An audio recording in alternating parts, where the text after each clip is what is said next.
All right, and we are live. Hello, everyone, and welcome to Handle Whisker. We are presented by the Slash and Cast Podcast Network, discussing horror movies and the phobias they emphasize. With me tonight, as always, are both of my co-hosts. We have Holly Hooch and John. And guys, what a week it's been. I am exhausted. I've been working 7 days straight. It's been a busy week. I got some goodies, both horror related as well as a new puppy. So like it's been a very tiring but exciting week. And I mentioned last week I ordered a Blade 1x1 replica from Puppet Master. He came in. He's right over here. Nice. Let me make sure he So has his hat. Oh my gosh, look at that. Yeah, so if I suddenly disappear and get murdered in my sleep, Do you ever culprit. You'll know this it was guy. do you ever like get actually scared of your props, or are they like, they're just toys? No, I don't. But Sometimes they're not like right beside me either, so you never know. I learned a really good little trick. If you ever wake up in the middle of the night and you get scared by something, Mm-hmm. you just give into the darkness. Mm. Just tell them, listen, I'm with you now. You let me know what you need, but I gotta get back to sleep right now. Just give right into that evil. Uh-huh. Okay, so just succumb to it and everything will be all right. That's kind of like that would kind of be like the opposite of just taking a blind leap of faith in this case, since you're succumbing to darkness in that case. But anyway, so I'm your host, Totally Drunk, and tonight we are wrapping up our entomophobia, which is the fear of bugs, which we've been highlighting throughout the month. And, I thought, let's end this on a more light-hearted note. We'll do more of a B horror movie / comedy. I mean, this is quite literally a B movie because it does feature killer wasps in this case. And, we already had like the genetically engineered cockroaches, so why not some mutated killer wasps? Whatever. We'll dive into that, but just a few reminders for you guys out there. Watch parties on Stream Lounge every Thursday night. We'll be watching Puppet Master 3 with the introduction of 6-shooter in Puppet Master 3. We just met Torch last week because we watched the second one, 3 being a prequel in the series. And if you guys are looking to support the show, just as a friendly reminder, we also have merch available on our TeePublic, and you can find us on Handle Whisker there. But anyways, tonight we are talking Stung, released in 2015. This debuted at Tribeca Film Festival. It was a directorial debut by Benny Diaz.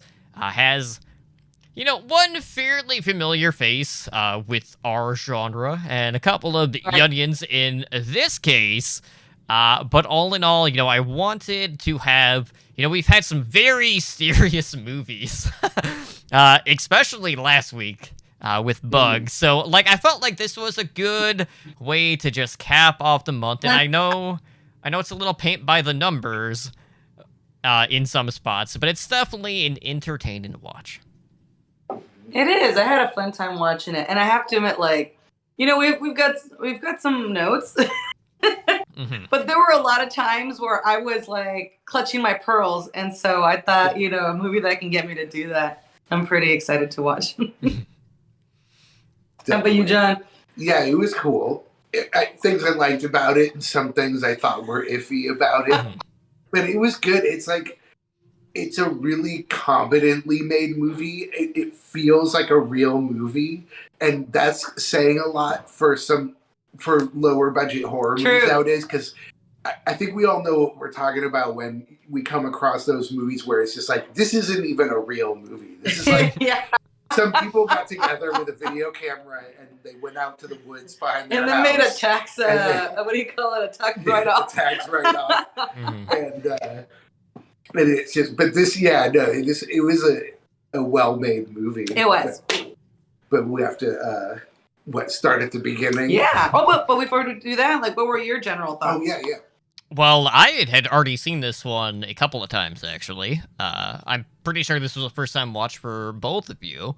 Mhm. But this was one of those movies that, you know, I like the sort of like throwback to like the 50s and 60s Mhm. style, like sci-fi creature features. And this one does a fairly good job at that. Obviously, there's a lot of I do. humor entailed in this one. But, there is a good amount of practical effects in this movie. But It was, with that, yeah, there's they look good. also CGI in the movie, and that is definitely where some more of the issues that I had with it personally came up, was with the Ah. CGI. But just seeing more practical effects is always fun. But the most ludicrous thing about this movie is the way it ends, because it sets up one of the most preposterous sort of scenarios that you could possibly have by even by B movie standards, because it does not make any fucking sense. No, no, and it's funny you should say that because we actually watched it yesterday. We watched the majority of it, not yesterday, during after our last recording. Mhm. John was hanging out, and then we were like, hey, let's just throw on, let's throw on Stung and see what that's all about. And I remember thinking at one point, I'm like, John, I wonder how will they broach the subject of the science? And I was like, there's no way. They just couldn't. There's no scientists. And I was proven wrong. And that was pretty fucking hilarious. Wait, was there a scientist? No, there was not, but they did actually try to explain the science. Yeah, no, they did. They did. Very briefly, almost as a throwaway kind of line. And then we also disagreed about the house. And you're like, look at that shithole. It looks super European. I bet that was filmed in Europe. I'm like, that looks like a beautiful, awesome rustic mansion. I don't think I said it was a shithole. Maybe you did. I think you did. The actually. character in the movie, I think, Oh, was saying it was a shithole. And maybe I don't know if I might be projecting. No, but I called out the fact that, because I didn't watch, when I finished watching the movie, I actually started at the beginning, and it mentions you see a lot of German names in the beginning of the movie. But I missed that, and I called out the fact, I was like, this isn't filmed in America. This is definitely filmed in Europe, because this giant manor house and the countryside doesn't quite I like old shit. But yeah, it turned out they had filmed in Germany. And no, but you were saying, the funny thing is, I was going to bring this up, is you were saying, because the character in the movie says, what a shithole. Oh, okay. And you were like, it's always funny to me, like when characters will show up at a location and say that it's a shithole. I'm like, it's a freaking mansion. Like a shithole. Look at this fucking old, good bones. That place was massive. I know. I was like, I'd rather live there. I don't know about you. Give me all the candelabras. Mm-hmm. I don't need electricity if I've got a mansion.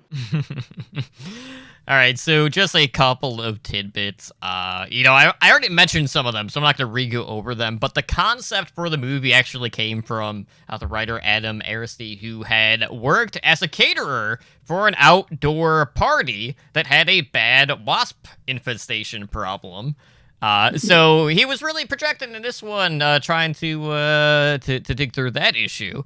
But I think the most important thing about this movie, in regards to like anything that you could pull from it, is there is a very specific Easter egg when it comes to the chemical being used in the fertilizer, which actually causes the mutations, because the container actually has the name trioxin on it, which is the same chemical that reanimated the dead in Return of the Living Dead.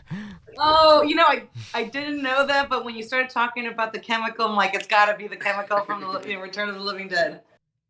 It's a great movie. Well, and also the one character with the hunchback, he also mentions famous. Mixing human growth hormone. Yeah, that's the science part. That's when it gets sciencey. Yeah, for a moment. And everybody's like, and then everybody just like, agrees with it, like, you asshole, look at what you did. You killed us all. And you're like, really? He's just an asshole who mixed one thing with another thing. Like, I don't understand why you think that this is why this is happening. But I guess it wasn't. So I guess I'm the dummy. I did. Speaking of it, I definitely agree that it has that 50s aspect to it, and I did think I wanted at the beginning of the movie. I kept thinking like I want like a scene, like the opening scene of the movie to be like the guys in the lab coat with the lab where like the Hornet escapes, or like and then it go meets the guys in the white like Arachnophobia, where like with the spider in the shitty coffin that like sucks the juices out of the corpse, and then it goes meets with a little tiny spider. Totally, because that's how that works. Yeah. Or showing like like in the beginning of that movie, The Host, the Korean monster movie, where it starts where they're like dumping chemicals in the river. And I love those parts too. I kind of wanted that. I was like, I feel like that's missing. Even if they did it in this movie with that character, with like the mama's boy character, and like him mixing shit and things like bubbling. Yeah, show him doing it. Yeah, and then it would have been like a little bit more. It would have been a better sell, is what I'm getting at. So between that character, who was also he played the mass murderer in Capote, right? And I know for sure. I just don't know if I'm pronouncing that writer's name correctly. But I mean, he's a really good actor. And then on top of that, and I can't remember this dude's name because he's in fucking everything. Oh, Lance Henriksen. Yeah. I love that guy. And he was there, of course. I like that. That's a good party. Yeah, also no stranger to creature films himself. But yeah, so just looking at the cast, you have Jessica Cook, who plays Julia, who is the stress-out caterer owner, who isn't really too fond of Paul's shenanery in this movie, but obviously there's that tension between the two throughout, which eventually gets resolved after all of the chaos ensues as they fuck each other in the back of the ambulance. You also have Matt O'Leary, who plays Paul, who is the slacker bartender who is just madly in love with Julia, and finds himself as the film's hero. In this, you have Lance Henriksen, who is Mayor Carruthers, who is basically just attending the party with the rich elite assholes. I don't know if there's an election coming up, but he's got to keep his appearances. So he can keep, the support in that case, as well as Clifton Collins Jr. as Sidney, who ends up being kind of like the big bad because he ends up getting controlled by the Wasps later in the final act. I did that. Yeah. I like that a lot. Part of me kind of wish that little bug had his own pair of glasses too. That would have been awesome. That would have been great. And I don't want to skip ahead, but we'll talk later about the part that I particularly liked the most about the movie. But I did enjoy the chaos once the Wasps start taking over the party. Although, like the whole I got stung, and so 3 seconds later, an entire human-sized wasp is going to break out of my body. That was a hard sell for sure. Although I will say I am buying the whole we still got the face stuck on every wasp because of how they break out of the bodies. I'm like, you know what? I don't mind that. That's good. Let's keep that. Yeah, I thought that was awesome. That I felt like they should have emphasized that more because they did actually a cool job of some of the bigger wasps would. Like you could tell that because they showed like the face, like at the end with the cow ones, And I almost wish they had played that up more, where each of the big ones had its own kind of personality because of who they came out of, and which they kind of did, but I wish it just pushed a little more into that kind of thing, and more crazy, more over the top. I think. And it's also like there weren't any real consistent rules about what kind of capabilities these gigantic wasps have. Apparently, 0 sense of smell. They can't really hear that well. They can't really see that well. Like it's just like okay, so they're just real stabby and they fly. Some of them. And the gestation period. Oh yeah, that's their superpower. We've talked about this before, and it comes up again to this movie where I'm a fan of lore in horror movies, and this movie needed its lore and its rules to be spelled out more clearly. Yeah. even if it was a binder. It was a homemade binder from Repo. The guy, that's the thing. It's like, even at the bare minimum, if you don't have an actual ancient tome that you can pull off of the library shelf, you should at least have your own binder that you built yourself. Or a tiny little science lab that you've been fucking with because you're kind of a rich recluse somewhere that's just been fucking with things too much. Yeah, that was a little too unexpected. I wish they would do a little bit more that of that. he was a kind of a mad scientist, but they should have played that up more. Yeah, push that a little, because he felt like, I mean, they went out of their way to give him like a hunch, sort of like Igor style. And I did really like that he was a mama's boy. That was a nice touch. Yeah, I mean, he was just trying to look out for his mom, making sure that she had flourishing flowers, you know? You know, the whole point is so she can host this garden party, which is where everything takes place at this German mansion, basically. So we set the stage at the party. So you have Julia, who has recently taken over the family business following her father's passing. So, like, all that pressure's been put on her, and she's trying to, you know, make sure everything is going off without a hitch. Of course, you know, first time out, things go awry. Big shocker there. And, you know, I already talked about kind of like the love-hate relationship she has with the bartender, who is under her employ in Paul. And, you know, that's kind of like sprinkled throughout the film. So you kind of have like the first half setting up the party, just getting a general feel for like what the environment is at this party, which not really a whole lot happening because, you know, it's a bunch of like old rich people. In this case, you know, some people are drinking, but otherwise they're just sitting there, you know, not very happening in this case. But, you know, what I thought was interesting is once things start to unravel, it felt a little inconsistent in the sense that, you know, for a minute there, you just had the wasp hitting everyone and just straight up murdering people. You don't really have a lot of the larva aspect of it until a little bit later. So at one point, it's just a lot of stabbing, and then later on, you kind of go more into the mutation aspect. And, you know, that's kind of like where things get a little jarring for me because, you know, you have these really cool moments where you see, like, the chest burst or ripping open the mouth and things like that when you have the giant wasps appearing, which is fantastic. But, you know, I felt like if they focus more on that and then just upping the amount of gore over just going through, okay, we're just going to stab everyone initially to create the initial chaos to cause everyone to shelter in place inside, which, of course, also doesn't really work all that well either.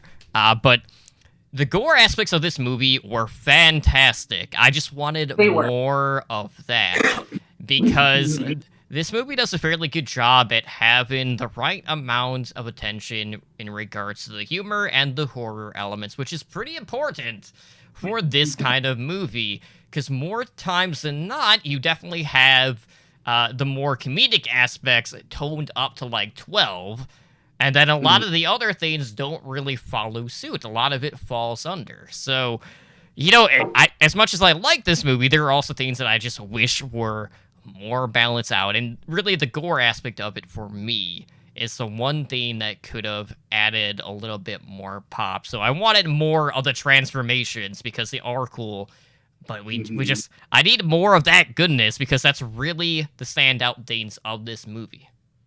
Yeah, in fact, you know, earlier when I was talking about, I'm going to hold off talking about my favorite part of the movie, which it was one of the gorier parts. So when the bartender has already been kidnapped, and he is in the lair of the mother wasp. And, you know, there's Mama's boy there with his little shoulder puppet. And he's trying to get this grub into him. And he's all like, well, she chose you. And, you know, he's real weird about it. And he's like really very slowly going up to him and trying to, you know, give him this grub. And like, that's when it was so gross. Like I had a really fun time with that scene because, like, I don't know, I was really grossed out. I was really immersed. They got me. And it's not like it's a small grub either. Like the thing is the size of his face, bigger. I like the shot when she just drops the grub on the pile of the sterno. Yeah. She drops it, and it lands on its back, and it's like, like it's noise when it lands on there. That's a good grub. It's kind of cute grub. But I really liked the idea that the giant wasp, because in real life, wasps will plant their eggs in another creature, and then it's where they got the idea for the Alien movie, and then the wasp will eat its way out of the victim. I really liked how the giant wasps are so big that they actually fill the entire body of the host.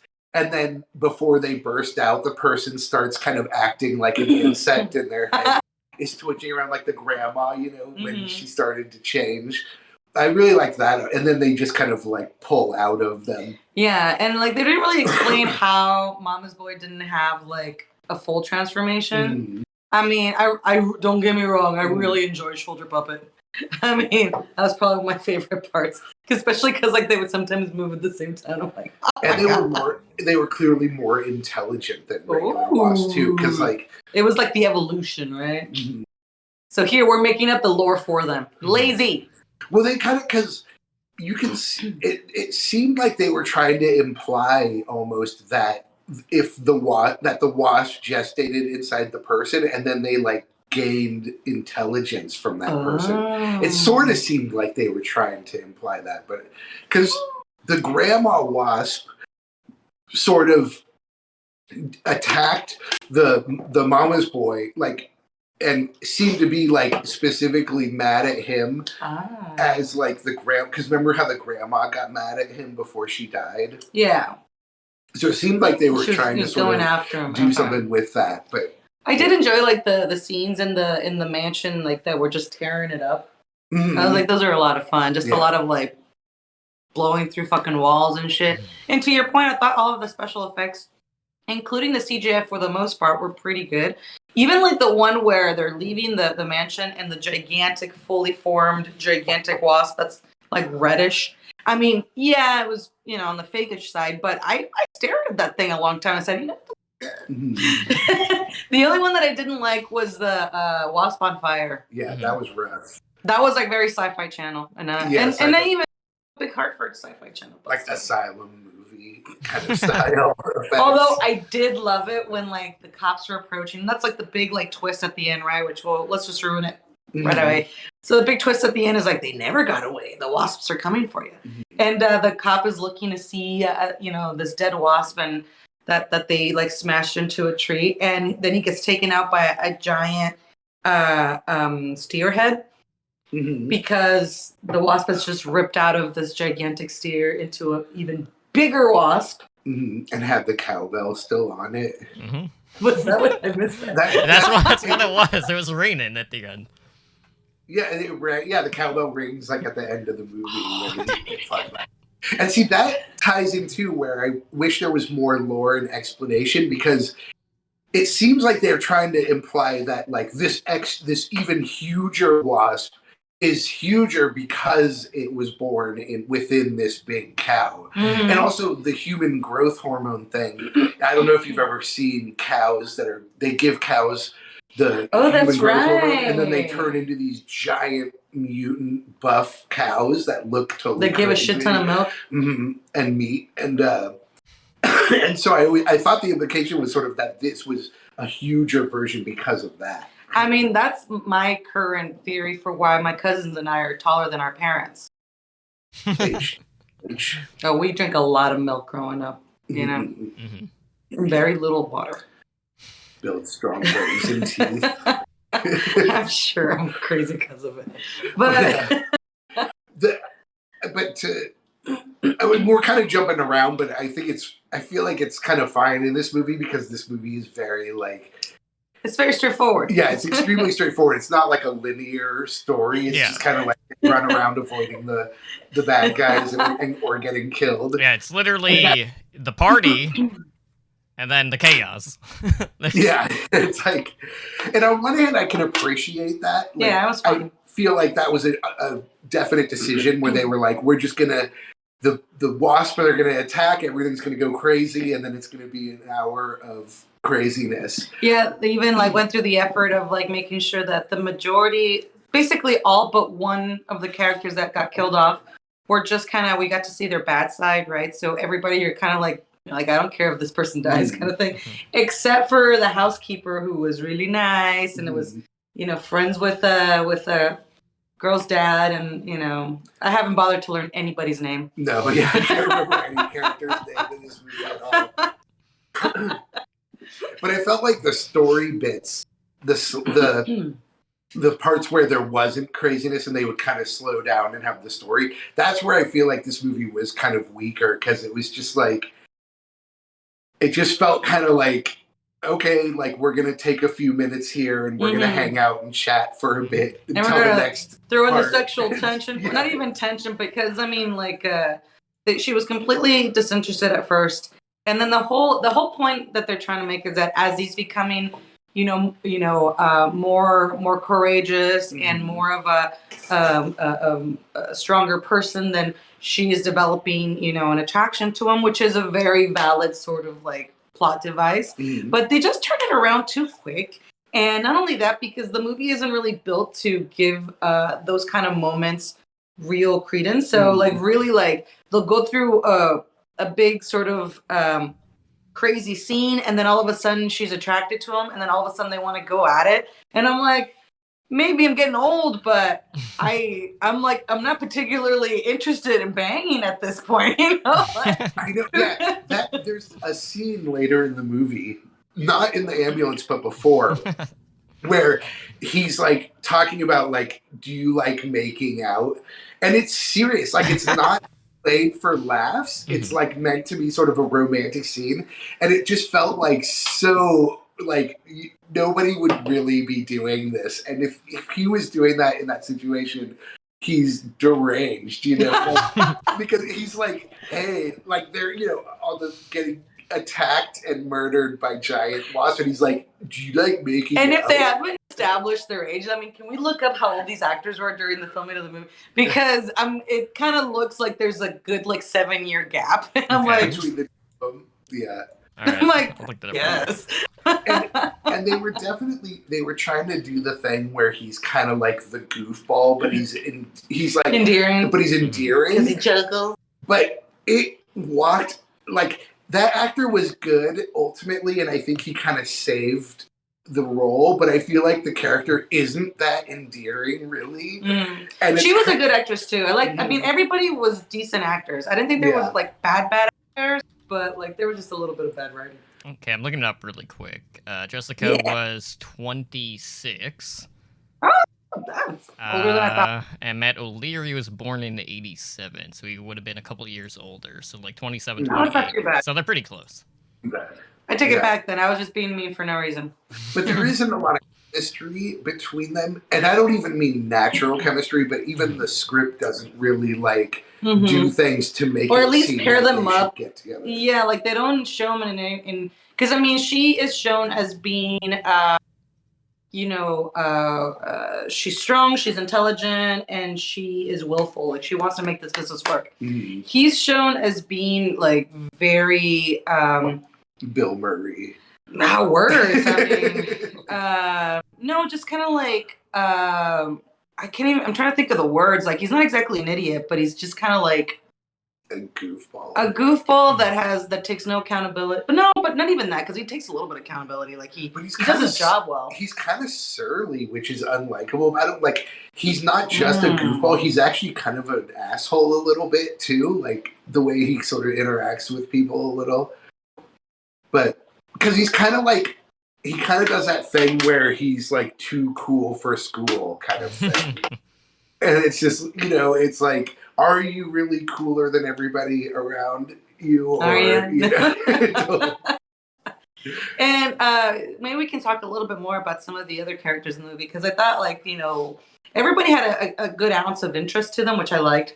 So the musician was a lot of fun. I mean, he was really interesting, and I thought he was pretty funny. So I enjoyed the interactions. I thought the death scene that he got probably could have been a little bit more comedic. I mean, he's already a one-man band. I mean, come on. We could probably pump a couple more laughs out of that. And then he had a lot of like a variety of like creeps and jerks. Oh yeah, like the creepy older guy. Oh, right. And then later, when he's like, "Aren't you a doctor?" He's like, "I'm a gynecologist," and I'm like, my skin's crawling. I'm like, "Oh." Yeah, of course he is. So, you know, like very stereotypical. Like with the story, there's always the conversations that you have as a bartender in this case. So you have both Julia and Paul serving as the bartender, depending on where the other person is. So when Paul was working the bar, he had the one cougar approach him, basically asked for like a gin and a club soda, and you know she was heavily flirting with him, and then you know she's one of them who gets like ripped wide open by one of the killer wasps, and then you know Julia deals with the creep with the mustache. The very gentleman looking guy who's just like, oh, I'll make whatever you're having. Yeah. Ugh. Although I have to say, at one point I got really annoyed at Julia when she's inside the house talking to the housekeeper and she's bonding, and you're supposed to be like sweet on Julia because like, oh well, her dad's passed and she's making a go of this business. Well, the other dude is just like doing all the heavy lifting, doing all the work, and I'm like, she's just hanging out. I mean, he's also getting high on the job. That's true. Yeah. With the musician. Yeah, and then he comes back and just like, thanks for the invite. Yeah, she tells him she can smell the pot on him too, which was a weird. Well, maybe she'd been out there like hauling like chairs and tables too, then he wouldn't have gone high. But again, like he's putting out tables, he doesn't have to be sober. That is true. All right. Yeah, that's right. There was some. Oh, so I was gonna say too. So they were kind of doing the traditional with couple thing with the main characters, like oh they're gonna get together, and I thought they were kind of. It seemed like they were going the direction, like you were saying, of like he's gonna become more heroic and then she'll fall for him. Right. And they kind of did a cool twist where she became like more heroic, like when he's getting attacked by the giant wasp and she kills it, and then and she's got like a Ripley moment. Yeah. And it kind of seemed like they were going to do that, which would have, I feel like, was the way to go. And they kind of did do that, where he became sort of the damsel in distress, and then she saves him.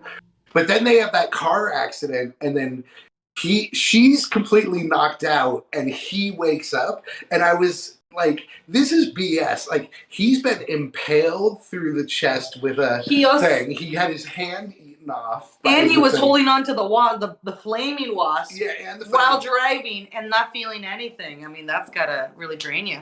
But then he wakes up first and ends up saving her, and I was like, no, it should have been.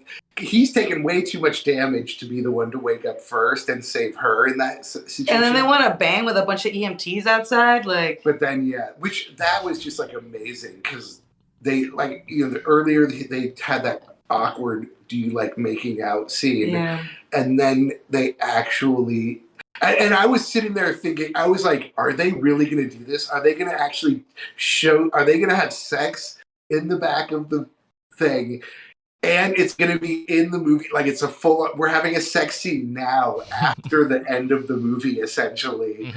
And we're having a sex scene. Although it might have been saved, and when one of those EMTs or emergency response people, like when they get found out and they're like, oh hey, and they closes the door. It would have been funnier if he just like whipped out a cigarette. It was just like, all right, let's see this show.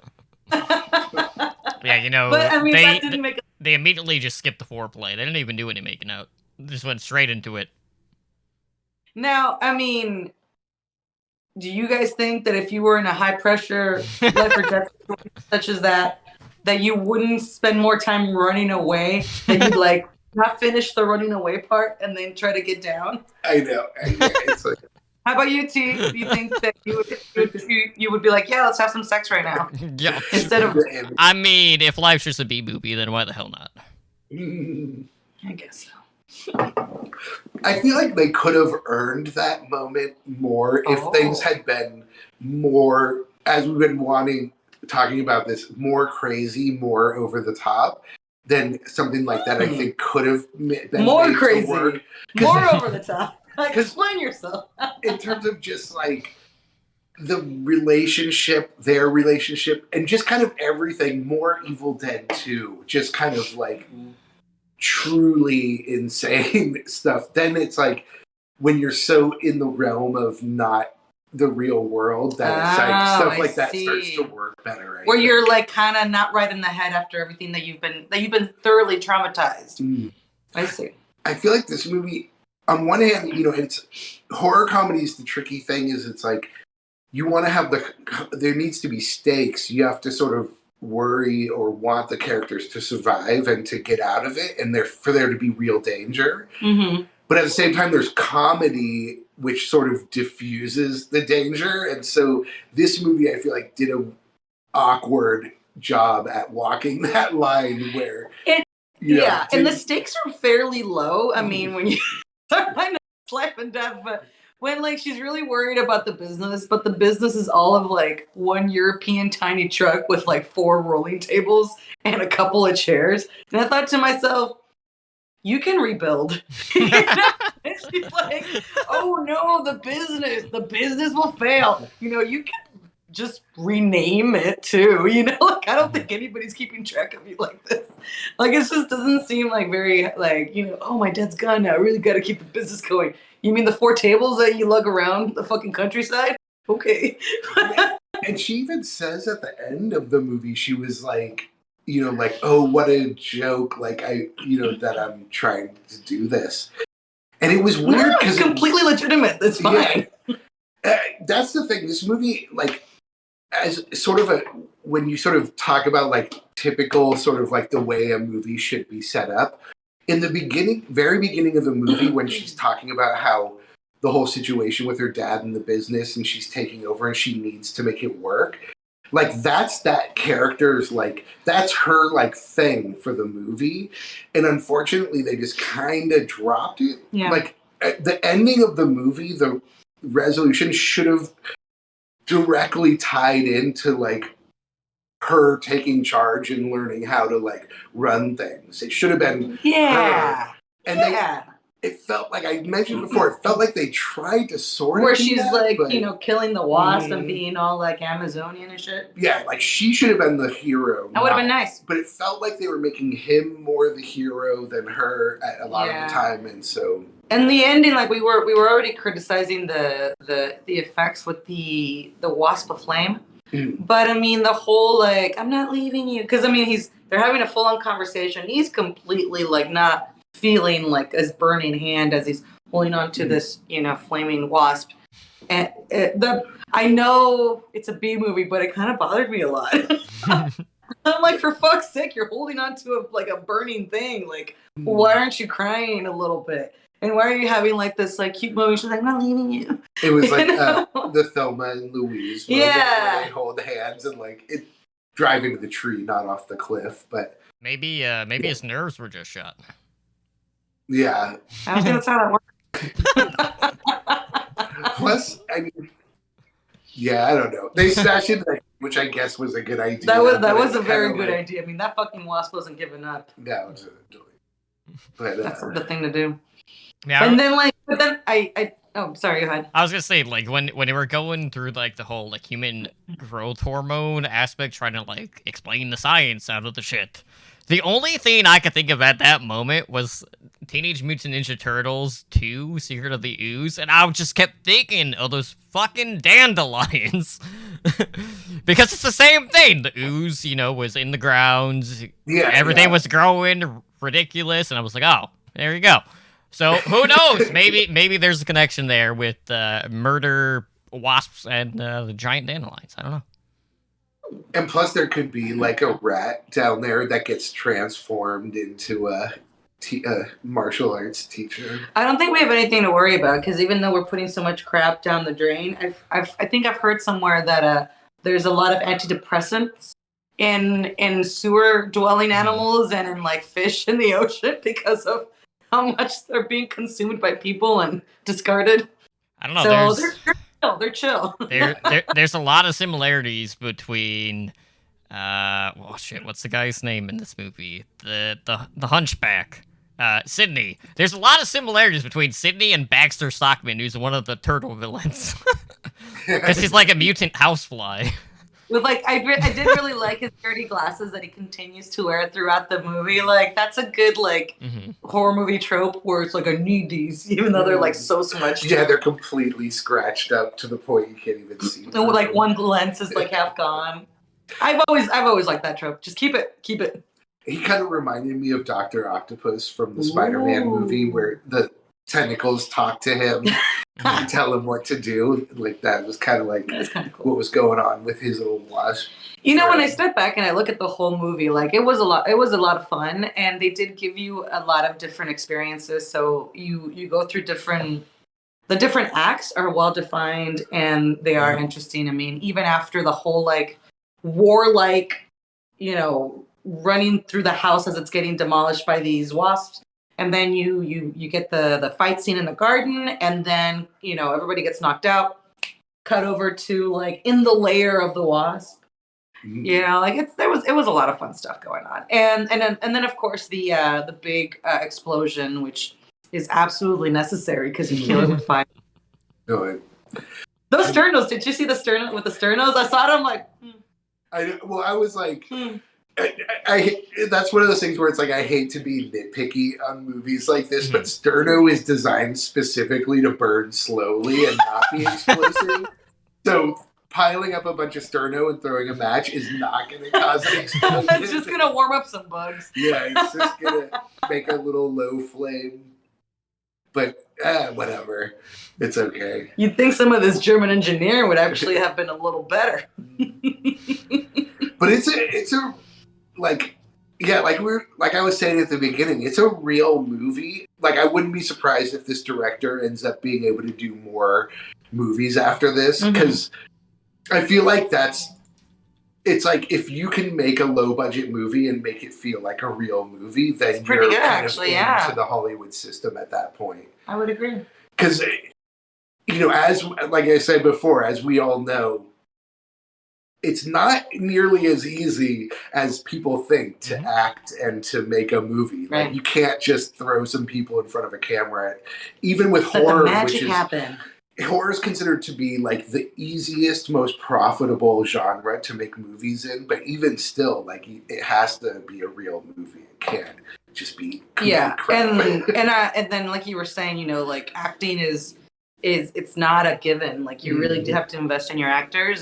And they can really break a movie, and none of these actors broke the movie. No, yeah, they were all good. They were all good, yeah. Even the little side characters were all good. Yeah, I didn't mind them at all. Like even some of the ones that died right away, you could tell were like maybe somebody's brother or sister. Oh yeah, totally. Yeah. Being involved with the movie. Yeah, where you're like, but they weren't given any lines. They were just kind of like flailing around, and you're like, or they're like a flail hard. Like a local community theater actor that they hired.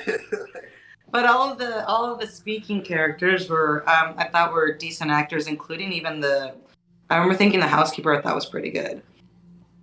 The main actor kept reminding me of Dennis Quaid's son, who is becoming a really popular actor. He plays Huey in The Boys. Oh, okay. I did not know that. He is young Dennis Quaid. And this, he's no young Dennis Quaid. He's not. This actor with that, I kept thinking, is that him? It's like, no, that's not him. It's not him. Dennis Quaid was really hot when he was young. I can't remember what his name is, but yeah, he was Baby Huey. I kept trying to figure out who. Is it Jack? Jack Quaid? Jack? I think it's Jack. What's his name? I think it's Jack Quaid. Is his son? Is that it? Is Jack Quaid? Whoever the guy is that plays Quaid? Huey in The Boys. That's a hard name to say, Jack Quaid. If you want to pronounce the K and the Q, Jack Quaid. Yeah, because he was also in The Last Scream. Yeah, him. I kept thinking I like him a lot, actually. I like The Boys a lot. It's a good show.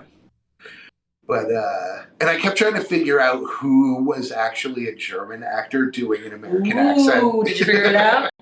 I think just side characters. Yes. I was wondering if the main guy was maybe a European actor doing an American accent. No, I thought he did a pretty good job doing American / acting job. I've seen like Well, actually, I feel like a lot of European actors tend to do a really good job doing American like accents and American acting. Very once in a while, I'm like, nope, that's not working. But for the most part, they got it dead on. That's like it's when you're shocked. It's like the kid that plays Peter Parker now, Spider-Man. Tom Holland. He has a super thick British accent, and when I saw an interview with him, I did a double take because I completely forgot that he was British, because he does a really good American accent for sure. I haven't seen. I mean, I feel really bad. I haven't seen enough of his stuff. I mean, because I haven't really been keeping up with the Marvel universe. There's just so many. Well, well, horror related, we have a Sam Raimi. That's right. The new Doctor Strange, which I'm looking forward to. That's going to be really cool. Oh, I might have to watch a shit ton of movies, huh? Mm. Well, you can watch them you don't have to watch them. I feel like you say that, but I don't think it's true. Wait, we're getting off track here. Oh, yeah. I was getting ready to talk about Zendaya, but... Is there No, she's just great. I don't know. There might be plenty of Evil Dead 2 nods in multiverse. No, we'll see. We can only hope. But yeah, so all in all, just the idea of mutant wasp cows, it's just very bewildering to me, and it kind of reminded me a bit of like the end of like Zombievers when they set up the potential sequel that still hasn't been made in Zombies. Which needs to happen. Like, come on. Like, that needs to be the next. We need more literal B movies, and not just B movies. Yeah, I think that'd be a lot of fun. But I mean, like, and they don't have to be bad. They can be awesome. I mean, my favorite, it's a long time ago, but where was it? Was it Planet 9? No, it was Forbidden Planet. Mm-hmm. Monsters from the Id. That movie fucking rocked. Mm-hmm. So they don't have to be bad.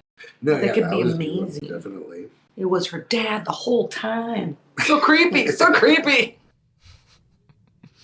But this one, we ended with the cows. That's the thing. I would have liked to see more, like maybe that with the mutant sort of different wasp sizes. Cow, like different creatures. Where it's like a chicken, so it's only hybrid, like this big, but it's fat. Yeah, we only got dog and human. Because, I mean, like, the cow one, by the time we got to cow, I'm like, well, shit, game over. I mean, look at the size of these fuckers. There's no getting away from it now. They're gigantic, and they look like they morphed into, like, a different species of wasp, because, like, they had, like, bumps on the back part of their bodies. Yeah, they had that kind of tail thing that looks like another beetle almost, yeah. Mm. Explain the science, Yeah. More lore. More lore. Needed in this one a little bit. Yeah, just wait until it catches the cheetah at some point. Then there's no outrunning it, They definitely needed that 50s, the guy, like the guy in the lab scientist coat. Yeah. Maybe like they got a crazy, like, by accident batch of chemicals that they shouldn't have gotten. And then like the scientists had to drive there to stop them from using it. Well, I guess if they had the trioxin there, like that means it fell off the back of the truck over in that area as well. Yeah, but even though I love, Return of the Living Dead, but I didn't even catch that because I didn't commit that name to memory. There was, and I have to point out too, in terms of the romance being kind of rough between the two characters, I was looking at the little trivia thing too in the movie, and it mentioned that the opening scene where they're interacting with each other at the beginning of the movie was actually added in reshoots, which is kind of mind-blowing that that's literally the only scene where they like interact with each other. Like, really? That was an afterthought? They were like, maybe we just throw it in there. And the fact that they felt the need to have her take her shirt off in that scene too. What? It's like, I guess they were like, we have to give a reason why he likes her. It's like, what? Although, really? I was the three of us were watching the movie, so John, myself, and my husband, Joe. Mm-hmm. And so when the scene came up, Joe had, just before the scene started, where or the part where she takes off her shirt, he had gone up to leave the room. And I started criticizing, like, oh my God, one of these scenes. And then Jill's like, whoa. And I'm like, Jesus. I guess it still does work. I'm like, never mind. I guess, for the cheap seats. And the thing is, if anything, they needed, in that scene, if they were going to reshoot that to sort of help the romance, they should have put something in there that shows why she would be attracted to him more than the other way around, really. But what can you do? That's right. I mean, that's why we're critics and not movie makers.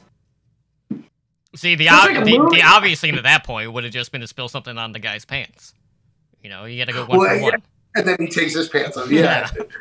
And I love, because they have the Starbucks cup, which I was like, they got that Starbucks cup so they could be like, we're in America. There's actually several of those in the beginning of the movie. They have the Starbucks cup, and then when they pull up to the house, there's an American flag on a pole. Oh, I missed that. We're in America now. Totally, this is America. But also, there's a line that just reminded me, because that stood out to me, where the guy makes a comment about how everybody's on antidepressants and how drugs are turning everyone into zombies. But he says drugs are turning the entire American population into zombies. American population. And I was like, wow, we're in America. No, it's like they're really like trying to drive home. Like, I totally missed all of that. I missed it. But you would never say that, of course. Like, no. If you're in Europe. We're very American-centric here in America. We don't even have to say America. We just say the internet and assume that everybody on it is from America. I know, totally. Even on the internet, everyone is from America. And then the Reddit people get really upset. I'm from the UK. I'm from Australia. I'm like, but are you? I know. Shouldn't you be napping right now? Yeah, but our culture is what's really important here. So we will send you a flag immediately. That's good stuff, though. Mm-hmm. That definitely kind of like, this is 2015. Did this come out at the same time as the other kind of like Birdemic and there was that kind of flurry of nature horror movies that which ones? Like the Birdemic and Birdemic was earlier. That was in 2010. Oh, okay. And then like the Sharknado movies. That was late. I mean, that's got to be a lot earlier than that. That's earlier too. It was 2013. Oh no, that's pretty close. There you go, Sharknado. But yeah, I mean, I guess the nature horror movies are always kind of a popular genre. But there was that period kind of in the early 2000s-ish or a while ago where there was a whole bunch of those. Oh. Nature run amok. Nature run amok. Turns out it's man. Fear of it. Man was the problem, a guy was just trying to look out for his mom, so she had plants to look at, and then, we got mutant wasps. So. And he just mixed them for no reason, too. He didn't even Did you look at the label, at least? But he didn't even have, even a throwaway explanation for why he would mix those two things together. He was just like, well, I threw some Viagra in there, too. I know. It's like, I threw some human growth hormone in the soil and mixed it together. I figured, amp it up. We had extra. I was just getting rid of it. Maybe he was just trying to grow a beanstalk. You don't know. It didn't affect any other animals, by the way. It only affected the wasps. Mm-hmm. It would have been cool if there was a giant earthworm for no reason. Yeah, it was a tremors nod. Yeah. Mutant groundhogs. Or, what are those ones that dig around? Is it groundhogs? The ones that dig moles. Yeah, mutant moles. Because they have those big clawed hands. So they could, be a human size and just be really creepy and just a little sexually threatening. They have those big digging claws that they use too, that they can claw people with. All right, this is getting out of control. How long have we been filming? Or recording? Filming. Yeah. That's the word. We're close to an hour. So looking ahead, obviously we are ending the month of April. So we will be starting a new phobia. So throughout May, we will be looking at the fear of age, which is gerascophobia. So I know we were kind of like discussing a couple of movies that we wanted to do. John, you've typically been getting the first pick, so if you had a preference between a lot that we had selected to tackle first, I know we were talking about like The Visit, The Taking Deborah Logan, we were talking about Relic and a few others. Deborah. Pick Deborah. Deborah. The Taking of Deborah Logan, if I got the name right. I love that movie, so let's do it. Nice. Yeah, we'll do that one. I can't decide. Ooh. I feel like we have to look, do a little searching too, and see if we can come. Well, like it doesn't have to just be like movies where people are actually aging. There could be just movies also where people are trying to avoid aging. I mean, I'm not trying to suggest Death Becomes Her because I feel like that's just way more of a dark comedy than a horror movie. Yeah. Not genre, not appropriate for what we're trying to do, but I do love the movie. But I mean, movies where like people just fuck up their faces because they're trying to stay young too. I mean, does it count? There almost could be certain like vampire type movies. Depending on like exactly how they take it, I mean, isn't Kronos almost kind of a potentially sort of a fear of aging movie? I think so. I have to like maybe look at that. I love that movie too, and I haven't seen it in like 10 years. But look to see if it is more of a. I don't know. I have to because it might be a little too vampire-y or virusy. Right, yeah. Because I mean, basically, the strain is based off of Kronos in a couple of different ways, and that's they took it a different way. I mean, because that's what that guy in that movie's trying to get to, right? Too, it's just immortality or whatever. I mean, if I had billions, that's exactly what I'd be doing. I mean, I'd feed the poor too, but and then it's serums.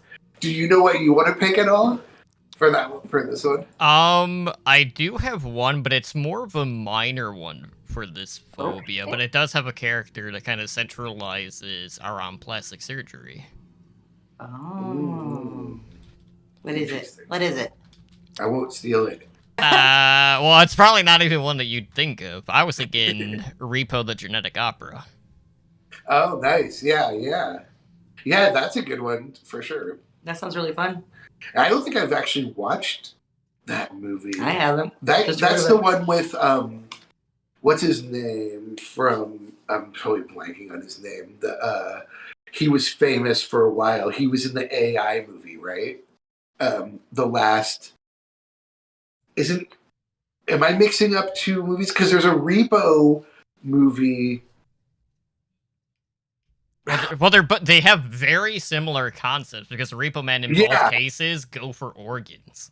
You know what I'm talking about, right? So it is two different movies. It's not the one with the guy. Have you seen the AI movie? I'm trying to remember. Okay, there's Repo Men that came out in like 2010. Oh, so there's one with Jude not Law Gattaca, but it's Repo. It's like where they repossess organs, right? But that's a different movie than the one you're talking about, right? Yes. Yeah. Okay. I don't think I've seen the Genetic Opera one. Nice. I haven't seen it. Yeah, it's one of the few horror / musicals. Not too many of them. But there's also other ones. But this was one that like really gained traction, and they kind of did like a roadshow type setup when they were like touring, which was pretty interesting when the film came out.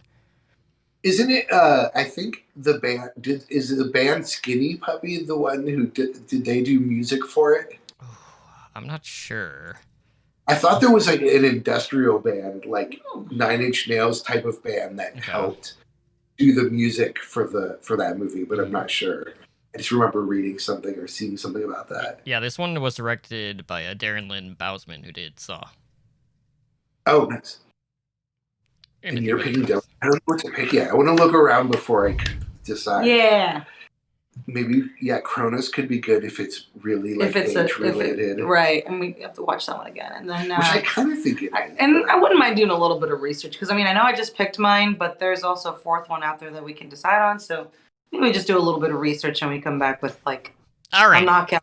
All right, so next week, to be determined. You'll have to come back next week to find out what we'll be talking about. Of course, I'll tweet it as soon as we know, as well as the full lineup for May. Unless you want to do that one, the Repo one. We started off with that. That's fine. We can do that. It's a pretty quick one. And then decide for the next ones. I mean, we could do Deborah after that one, since I know for sure I'd like to do that one. That would be a good one, yeah. I just remember watching it and like being so impressed by it that I would love to watch it again and with a purpose. Yeah. If I remember rightly, I was impressed because I'm one of the few fans of found footage movies. Everyone always talks about how much they hate found footage movies. I like them. Too, yeah. And if I remember they did get overdone, but yeah. But if I remember correctly, that movie is a found footage movie, but they cleverly got around the whole crappy filmmaking thing by saying it's a professional documentary, so it's able to look professional and feel like a real movie and still be found footage too. That's good.